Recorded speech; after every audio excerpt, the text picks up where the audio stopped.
Nu, skaties, ka šī visu sapūtu. Kā tiek ar vasku. Es pat šeit ieliku un izpūtu.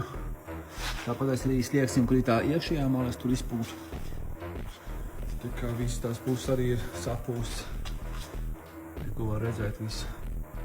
Vasks virsū negatīvs. Tagad skaties, kā tikko speciāli rokas nomazgāja. Reku tie pat pieli visu lejā, jo iekšpus izpūtu. Te būs jānotīvas lietas, un viņš arī vasks virsū. Reku visur vienkārši pieli ārā.